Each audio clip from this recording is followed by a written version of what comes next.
नमस्कार प्रेक्षकांनो, ठरलं तर मग या मालिकेच्या येणाऱ्या भागामध्ये जबरदस्त असा ट्विस्ट येणार आहे. तर प्रेक्षकांनो, इथे सुभेदारांच्या इज्जतीला काळीमा फासणाऱ्या प्रियाच्या आता चांगलीच पूर्णाजीने थोबाडीत दिलेली असते. आणि त्याचबरोबर इथे जेव्हा मधुभाऊ सायलीबरोबर अडगळीच्या खोळीमध्ये जातात तेव्हा तिथे आता शोधाशोध करत असताना त्यांना लहानपणीच्या तन्वीचा फोटो दिसतो. आणि जेव्हा इथे प्रतिमा आणि लहानपणीच्या तन्वीचा फोटो बघितल्यानंतर मधुभाऊंनी खूप मोठ्या सत्याचा उलगडा केलेला असतो. मधुभाऊंनी सगळ्यांना सांगितलेलं असतं की ही तन्वी म्हणजे माझी साऊ आहे, ही माझी सायली आहे असं मधुभाऊ म्हणालेले असतात. आणि तेव्हा इथे प्रियाचा खूप मोठा पचका झालेला असतो. आणि त्यामुळे इथे प्रियाचा खोटारडेपणा संपूर्ण सुभेदार कुटुंबीय यांच्या समोर आलेला असतो. तर इथे प्रिया सगळ्यांची फसवणूक करण्यासाठी आणि इथे पैशासाठी आपल्या घरामध्ये खोटं बोलून राहते या सत्याचा उलगडासुद्धा आता झालेला असतो. तर प्रेक्षकांनो, येणाऱ्या भागामध्ये या गोष्टी कशा पद्धतीने घडणार आहेत आपण सविस्तरपणे बघूया.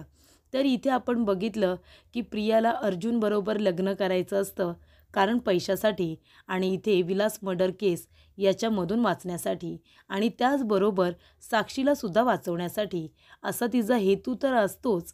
पण त्याचबरोबर सुभेदार कुटुंबीय हे खूपच जास्त नावाजलेलं आणि आता श्रीमंत कुटुंब असल्यामुळे तिला त्या घरामध्ये अर्जुनबरोबर लग्न करून जायचं असतं आणि तिची स्वप्न पूर्ण करायची असतात. पण प्रेक्षकांनो, आपण सगळ्यांनीच बघितलं की सायलीने कशा पद्धतीने आपलं प्रेम मिळवलेलं असतं आणि इथे सगळ्यांचा विरोध पत्करून अर्जुनबरोबर लग्न करून थाटामाटात तिने पुन्हा एकदा सुभेदारांच्या घरामध्ये प्रवेश केलेला असतो. त्याचबरोबर इथे प्रियासमोर आता कुठलाही ऑप्शन उरतच नाही, कारण का इथे प्रियाला आता सगळ्यांनीच डावळलेले असते. महिपतसुद्धा म्हणतो की आता तुझी गरज नाही आहे. साक्षी आणि नागराजसुद्धा म्हणालेले असतात की आता तुझी गरज आम्हाला नाही आहे, कारण तुझ्या विरोधामध्ये आमच्याकडे सुद्धा खूपच मोठा ठोस पुरावा आहे. आणि तो पुरावा म्हणजे प्रियाचं आश्रमातील लहानपणीचं गाठोडं. त्याच्यामध्ये तिचे असे काही फोटोज असतात, अशा काही आठवणी असतात, त्या नागराजकडे असतात. नागराज म्हणतो की तू जर आमच्या विरोधात गेलीस ना, तर हे सगळे पुरावे आहेत ना, ते जाऊन आम्ही दादाला दाखवू, वहिनीला दाखवू आणि सांगू, हिला तुम्ही ओळखता का, ही आपली तन्वी आहे. मग सगळ्यांना कळेल की तू आमची तन्वी नाहीच आहेस.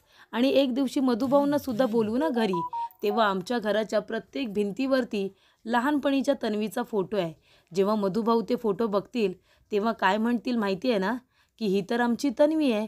तन्वी म्हणजे कोण? सायली. तुझं नाव कुणी घेणारच नाही.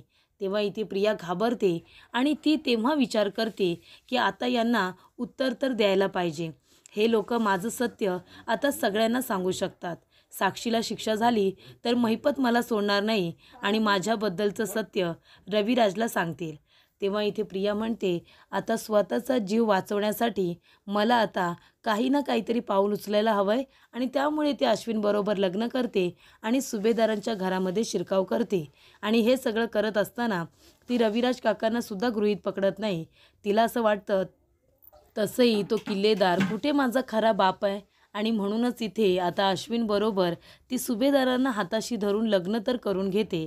आणि त्या घरामध्ये आल्यानंतर अर्जुन आणि सायलीवरती बारीक लक्ष ठेवते की साक्षीच्या विरोधामध्ये काय पुरावे गोळा करतायत. आणि त्याच्यावरती बारीक लक्ष ठेवून पूर्ण दिवसभराचे अपडेट तिला महिपतला द्यायचे असतात. आणि जर तिने अशी महिपतची मदत केली साक्षीला या केसमधून बाहेर काढण्यासाठी, तरच इथे महिपत तिचं सत्य कुणालाही सांगणार नाही आहे असं त्याने तिला सांगितलेलं असतं. त्या घरामध्ये तू आता त्या अश्विनची बायको म्हणून गेली आहेस, सून म्हणून गेली आहेस, मग फक्त तिथे मिरवू नकोस, भिंतींना फक्त कान लावून उभी राहू नकोस. तर तू आता तिथे जे जे काही घडतंय ना, ते जरा बारीक त्याच्यावरती लक्ष ठेव आणि संपूर्ण माहिती मला द्यायची की माझ्या मुलीच्या विरोधामध्ये तो अर्जुन सुभेदार काय पुरावे गोळा करतोय आणि तो कोर्टामध्ये काय मांडणार आहे, हे सगळं मला आधीच कळलं पाहिजे. आणि जर तू तसं नाही केलंस ना, तर तुझं काही खरं नाही आहे असं इकडे आता महिपत तिला सारखा सुनावत असतो. आणि त्या पद्धतीने इथे आता प्रियासुद्धा आपली वाटचाल सुरूच ठेवते. आणि प्रेक्षकांनो, आता ती अर्जुन आणि सायलीवरती लक्ष तर ठेवून असतेच, पण आता इथे सायलीला त्रास देणंसुद्धा ती काही बंद करत नाही. सायलीला जेव्हा तिला वेळ मिळेल तेव्हा सगळ्यांच्या नजरेतून पाडण्याचा प्रयत्न करत असते. म्हणजे इथे सगळेजण कारण नसताना सायली आणि अर्जुनवरती रागवलेले असतात. आणि इथे ज्या मुलीची तेवढी पात्रताच नाही आहे, तेवढी लायकीच नाही आहे, त्या मुलीला आता खूपच जास्त तन्वी तन्वी म्हणून डोक्यावरती घेत आहेत. तर इथे प्रेक्षकांनो तरीसुद्धा सायली आणि अर्जुन दोघेजणं खूपच जास्त छान पद्धतीने सगळं संयमाने सहन करतायत. आणि इथे सायली आपल्या कुटुंबियांचा राग घालवण्यासाठी पुरेपूर प्रयत्न करत असते. आणि इथे प्रिया मुद्दामून तिला कमीपणा देण्यासाठी, तिला इथे सगळ्यांच्या नजरेतून पाडण्यासाठी प्रयत्न सुरूच ठेवते. आणि इथे आता गुढीपाडव्याचा सण असतो. गुढीपाडव्याच्या दिवशी इथे आता पूर्णाजी म्हणालेली असते की मी 10 लोकांना इथे बोलावणार आहे, ज्या लोकांना गरज आहे, म्हणजे गरीब माणसांना इथे मी बोलावणार आहे आणि त्यांना अन्नदान करणार आहे आणि ब्लँकेटसुद्धा देणार आहे. तेव्हा 10 माणसांना मी बोलावणार आहे. तेव्हा इथे सायली म्हणते की पूर्णाई, मी सगळी तयारी करेन, तुम्ही काळजी करू नका.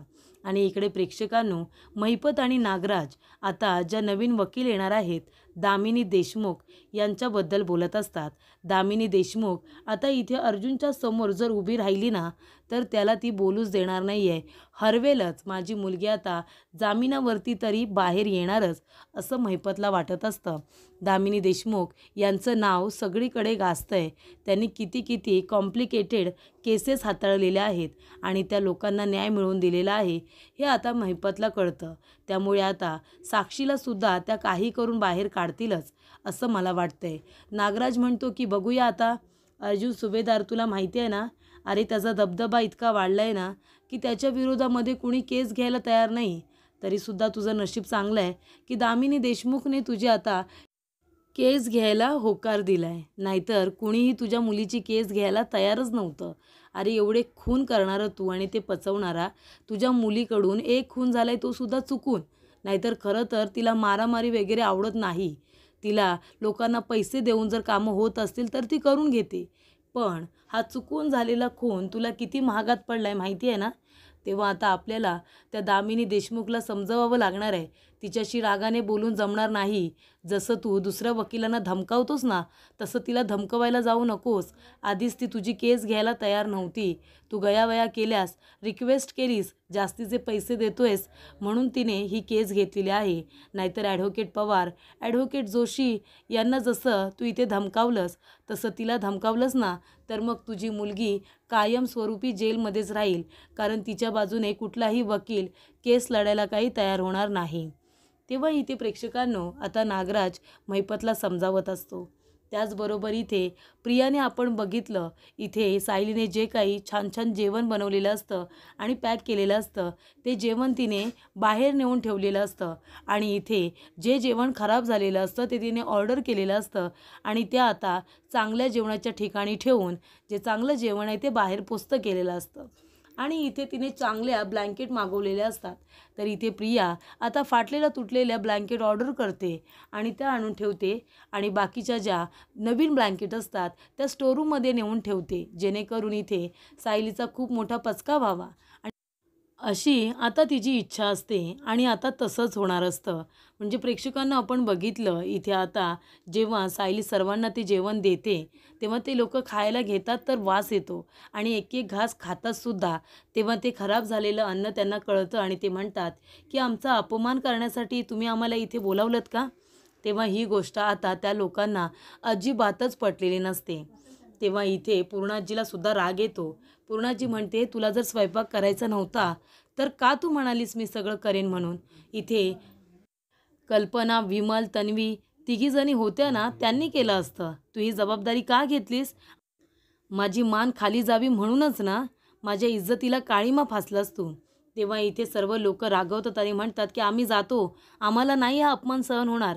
आम्ही गरीब आहोत पण निदान कष्ट करून तरी खातो. तुमच्या इथे जेवायला मिळणार म्हणून घरी जेवणसुद्धा केलं नाही. आम्ही लगेच कामावरूनच इथे आलो तर तुम्ही असं जेवण दिलंत का आम्हाला. जर आमचा अपमानच करायचा होता तर बोलवायचं तरी कशाला. तेव्हा इथे प्रेक्षकांनो ते लोक आता रागवतात. तेव्हा सायलीला फार वाईट वाटतं. सायली म्हणते, माफ करा, माफ करा. हे बघा माझ्याकडून चूक झाली. पण मी खरं सांगते, मी सगळं जेवण माझ्या हाताने बनवलं होतं आणि चांगले 4-5 पदार्थ बनवले होते. मी असं का करेन हो? उलट मलाही आवडतं अन्नदान करायला. तेव्हा विमलसुद्धा म्हणते, नाहीतर काय, सायली वहिनींनी सगळा स्वयंपाक केला होता. मी स्वतःच्या डोळ्याने बघितलंय. तेव्हा इथे प्रिया म्हणते, हो का? मग हा खराब स्वयंपाक कुठून आला? तेव्हा इथे सायली म्हणत असते, पण मी आत्ता बनवलेलं जेवण असं लगेच अर्ध्या तासामध्ये कसं काय खराब होईल? आणि हे तर ते जेवण पण नाही आहे जे मी बनवलं आहे. तेव्हा इथे प्रेक्षकांनो त्यातले अर्धे पदार्थ तर गायबच असतात, कारण प्रियाने काही सगळं ऑर्डर केलेलं नसतं. तेव्हा इथे प्रिया म्हणते, अगं पण तू आता काय करणार आहेस? सायली म्हणते की तुम्ही फक्त मला ना 10 ते 15 मिनटं द्या. एवढी मिनटं तर तुम्ही मला देऊ शकता ना? 10 ते 15 मिनटं मला खूप झाले. मी तुमच्यासाठी लगेच काहीतरी बनवते. तेव्हा प्रिया म्हणते, अगं पण तू आता इथे चांगला मसाले भात, त्याच्याबरोबर तू वड्या, कोशिंबीर आणि तिने जे जे काही पदार्थ बनवले होते ते सगळ्यांची ती नावं घेते आणि म्हणते, तू एवढं सगळं कसं काय बनवणार? तेव्हा सायली आपल्या मनामध्ये म्हणते की मी जो काही स्वयंपाक केला होता तो फक्त विमलताईंना माहिती आहे, कारण त्या मला मदत करत होत्या. पण ह्या प्रियाला कसं काय माहिती की मी काय स्वयंपाक बनवला आहे ते? तेव्हा इथे सायली आता मनामध्ये विचार करते की कुठे ना कुठेतरी पाणी मुरतंय. हे सगळं या प्रियानेच केलेलं आहे. त्यानंतर इथे सायली म्हणते की आधी वेळ वाया घालवायला नको आणि ती म्हणते की दादा, तुम्ही थोडा वेळ मला देता का? मी लगेचच स्वयंपाक तयार करते. तेव्हा इकडे सायलीच्या लक्षात एक गोष्ट येते. सायली म्हणते की जर इथे अन्न खराब आहे तर ब्लँकेटसुद्धा नक्कीच खराब असतील. ब्लँकेटसुद्धा त्यांच्याकडून आता काढून घ्यायला हव्या.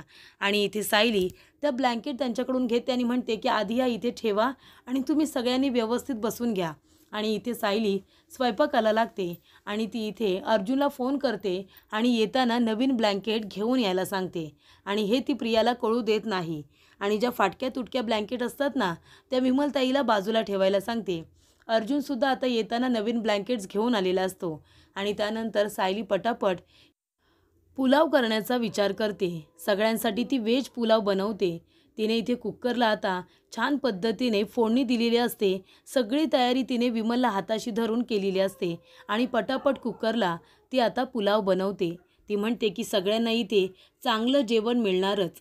पुलाव बनवल्यानंतर कोशिंबिरीची तयारी करते, छान पापड तळते, सगळ्यांना लोणचं देते आणि त्याचबरोबर इथे बटाट्याची भाजीसुद्धा बनवते.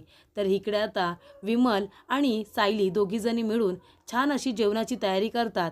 तोपर्यंत इथे सायली विमलला सांगते की सगळ्यांना इथे तुम्ही ज्यूस द्या आणि त्यांना इथे स्टार्टिंगला थोडं थोडं खायला देते, जे काही घरात असतं ते. आणि तोपर्यंत तिने इथे पटापट स्वयंपाक केलेला असतो. सायली इथे स्वयंपाकामध्ये किती पारंगत आहे हे तर आपल्याला सगळ्यांना माहितीच आहे. त्यामुळे तिने आता कुठल्याही गोष्टीचा विचार न करता, ताण न घेता छान इथे व्हेज पुलाव केलेला असतो, भाजी केलेली असते, पापड, लोणचं, कोशिंबीर हे सगळं जेवण त्यांना आता पोटभर आणि गरमागरम जेवण तिने आता वाढलेलं असतं. आणि त्याचबरोबर इथे आता अर्जुन नवीन ब्लँकेटसुद्धा घेऊन आलेला असतो. आणि त्या नवीन ब्लँकेट्स आणल्यानंतर अर्जुन त्या ब्लँकेट आता सायलीच्या हस्ते आणि स्वतःच्या हस्ते प्रत्येक आता इथे माणसाला, त्या व्यक्तीला देतो. त्यानंतर सगळेजण त्यांना आशीर्वाद देऊन निघतच असतात. तेव्हा इथे प्रियाने ज्या काचा टाकलेल्या असतात ना प्रेक्षकांनो, त्या लोकांच्या पायाला लागतात आणि म्हणतात, आई आई गं, हे काय झालं? तेव्हा सायली म्हणते, काय झालं? आणि येऊन बघते तर काय, त्यांच्या पायाला सुद्धा काचा लागलेल्या असतात आणि पायातून त्यांच्या रक्त यायला सुरुवात होते. आणि म्हणते, हे काय चाललंय तरी काय? ही कुठली शिक्षा देताय तुम्ही आम्हाला? सुभेदारांच्या घरी आलो आणि पायाला लागलंसुद्धा. तेव्हा इथे प्रिया म्हणते की बघताय ना तुम्ही, इथे सायली नाटके करते की ती या घरची सगळ्यात चांगली सून आहे आणि इथे त्या बिचाऱ्यांच्या पायाला लागावं म्हणून तिने रस्त्याच्या बरोबर मधोमध इथे काचा फोडून टाकलेल्या आहेत. अगं सायली, तुला जर त्यांचा राग येतोय, तुला काहीही प्रेमाने जर करायचं नाही आहे तर कशाला हा घाट घातलास? का तू हे सगळं करतेस? तेव्हा इथे आता प्रिया जे काही बोलते सायलीला ते अजिबात आवडत नाही. सायली म्हणते, काय गं तन्वी, तू काय म्हणतेस? तुला तरी कळतंय का? तुला काय माहिती या काचा मी फोडून टाकल्यात? अगं इथे साधी माझी बांगडी फुटली तर मी शोधून शोधून काचा भरते आणि आपल्या घरातल्या लोकांना लागू नये म्हणून काळजी घेते. आज तर आपल्या घरी एवढे मोठे पाहुणे येणार होते. मी त्या काचा तिथे का बरं टाकेन? आणि तू नीट बघ त्या काचा कसल्या आहेत. त्या इथे काचेच्या ग्लासच्या काचा आहेत. आणि तुझ्या हाताला हे काय लागलंय गं? तुझ्या हाताला ही कशी काच लागली ते सांग बरं मला. तेव्हा इथे प्रेक्षकांनो, आता सायलीने प्रियाला सगळ्यांसमोर चांगला धडा शिकवलेला असतो. सायली म्हणते, तन्वी, तुझ्या हाताला ही काच कशी काय लागली? याचा अर्थ त्या काचा तूच टाकलेल्या आहेस ना? तेव्हाच तर तू टाकत असताना तुझ्या हाताला ही काच लागलेली आहे. जर त्या काचा मी टाकल्या असत्या तर माझ्या हाताला काही ना काहीतरी दुखापत झालीच असती. पण बघ ना, माझ्या हाताला काही लागलं आहे का? असं इकडे आता सायली तिला म्हणते. त्याच्यामुळे ना स्वतः चुका करून माझ्यावरती आरोप टाकणं बंद करायचं. मी ते सहन करणार नाही आहे. आणि मगाशी स्वयंपाकाचं म्हणशील ना, तर त्याच्याबरोबर नेमकं काय घडलं आहे ना ते मी शोधून काढेनच. मी स्वयंपाक स्वतःच्या हाताने बनवला आहे आणि इथे सगळ्यांना माहिती आहे. आता जरी आई, पूर्णाई माझ्यावरती रागवल्या असतील तरीसुद्धा त्यांना चांगलं माहिती आहे की मी कधीच कुणाला शिळं अन्न देत नाही. आणि ते सुद्धा आपल्या घरी जे लोक कष्टकरी येतात त्यांना तर अजिबातच नाही. आणि हे खराब अन्न मी त्यांना देऊन त्यांचा अपमान का करेन? पण हे ज्याने कुणी केले त्याला मी सोडणार नाही आहे. असं इथे आता सायली तिला चांगलं सुनावते आणि म्हणते की तुम्ही इथे बसा. तुमच्या पायाला काच लागली आहे ना, मी तुम्हाला मलम लावून देते. आणि इथे प्रिया म्हणते, मी काहीही केलेलं नाही आहे. तरीसुद्धा इथे आता सायली म्हणते, तू काय केलेस आणि तू काय करू शकतेस मला बरोबर माहिती आहे. सगळे विसरले असतील, मी नाही विसरणार. तेव्हा आता सुपडी आणायची, झाडू आणायचं आणि ह्या काचा तू फोडल्या आहेस ना, मग हे सगळं भरून काढायचं आणि डस्टबिनमध्ये टाकायचं. कळलं तुला? तुझ्या मूर्खपणामुळे अजून कुणाला लागायला नको. माझं नाव खराब व्हावं, मी सगळ्यांच्या नजरेतून पडावं म्हणून तू हे सगळं करतेस हे माझ्या लक्षात येत नाही आहे. असं वाटते का तुला? ते अन्न कुठे आहे आणि त्या मी मागवलेल्या नवीन ब्लँकेट्स कुठे आहेत हे मी बरोबर शोधून काढेन. त्यानंतर प्रेक्षकांनो, इथे आता सायली सर्व त्या माणसांच्या पायाला, ज्यांच्या ज्यांच्या काचा टुपलेल्या असतात त्यांच्या पायाला ती मलम लावून देते आणि पट्टीसुद्धा करते. तेव्हा सगळे ते लोक आता सायलीला भरभरून आशीर्वाद देतात आणि इथे प्रियाचा रागराग करत असतात. आणि इथे आता एवढं करूनसुद्धा, सायलीला एवढं खाली पाडण्याचा प्रयत्न करूनसुद्धा प्रिया पूर्णपणे फसलेली असते आणि सायली जिंकलेली असते. कारण इथे सायली कुणालाही उपाशी पाठवत नाही. तिला खूप डबल त्रास होतो स्वयंपाक करण्याचा, पण ती करते. ती कंटाळा मुळीच करत नाही. आणि त्याचबरोबर प्रेक्षकांनो, आपण बघितलं की इथे प्रियाचा पचका तर झालेलाच असतो. पण आता प्रियाचं भांडं अजून फुटणार असतं. आणि ते म्हणजे कसं? तर इकडे प्रेक्षकांनो, ज्या वेळेला सायली म्हणते की मधुभाऊ, मी उद्या बागकाम करणार आहे, तुम्हीसुद्धा माझ्याबरोबर या. तेव्हा इथे खुरपणी आणण्यासाठी आता सायली जाते कुठे? त्या अडगळीच्या खोलीमध्ये. तिथून ती खुरपणी वगैरे आता घेऊन येते. आणि त्यानंतरला खुरपणी आणल्यानंतर मधुभाऊ आणि सायली सगळं काम आता बागेतलं करत असतात.